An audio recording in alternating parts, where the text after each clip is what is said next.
Сәлем достар, бүгін сіздермен осындай өте дәмді болып шығатын жұмыртқамен чебурек дайындайтын боламыз. Егер видео рецепт сіздерге ұнап жатса, лайк басып, комментарий қалдырып, каналыма тіркелуді ұмытпаңыз. Ол үшін бізге 300 грамм ұн қажет болады, және жылы суымызға 1 шай қасық тұз салып, жақсылап ергенше араластырып аламыз. Және де 3,5 немесе 4 ас қасық сұйық май қосып, нанымызды орташа жұмсақтықта илейміз.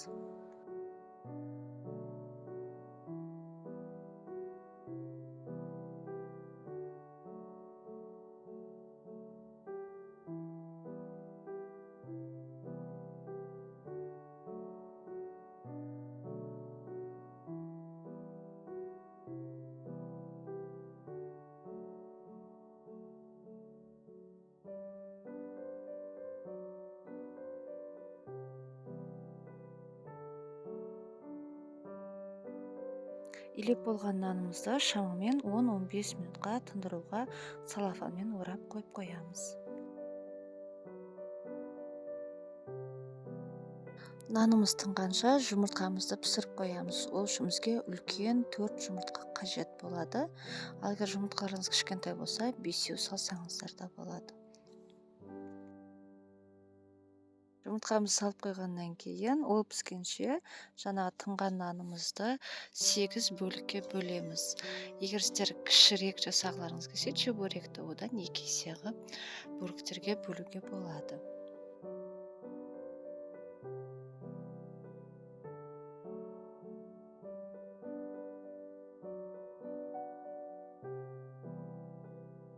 Сегіз бөлікке бөлінген нандарымызды тағы да салафанмен жауып, 10-15 минутқа тындыруға қойып қоямыз.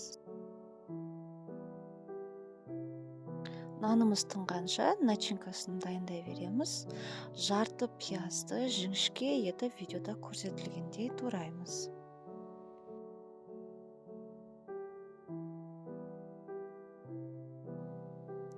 Жұмыртқаларымызды да видеода көрсетілгендей жіңішкелеп тураймыз.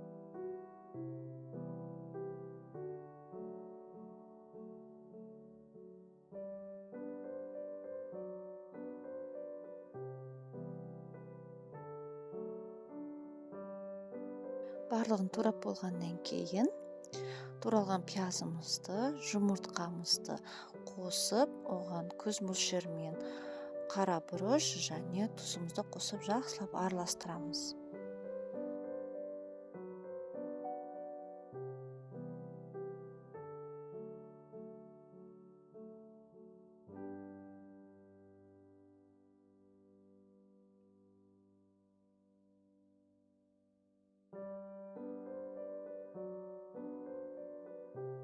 Мінекей, начинкасы дайын болғанша біздің нандарымыз жақсы болып тынды. Енді кезекпен осыны жұқа етіп, домалақтап жайып шығамыз.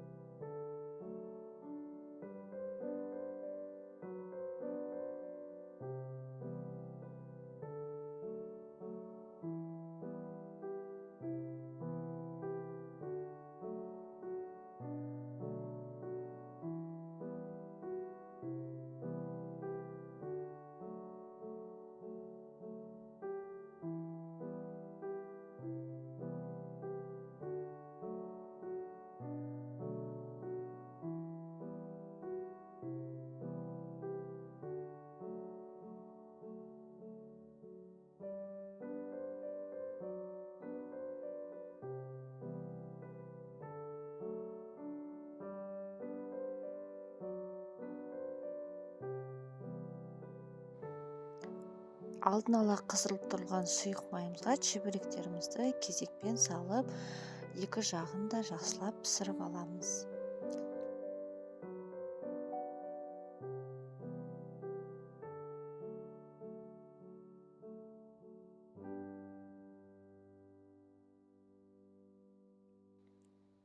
Мінекей біздің дәмді чебуректеріміз дайын. Міндетті түрде жасап көріңіздер, отбасыларыңызды дәмді тағамдармен қуантыңыздар. Ал егер каналымнан тағы да басқа рецепт көру үшін каналыма тіркелуді ұмытпаңыз.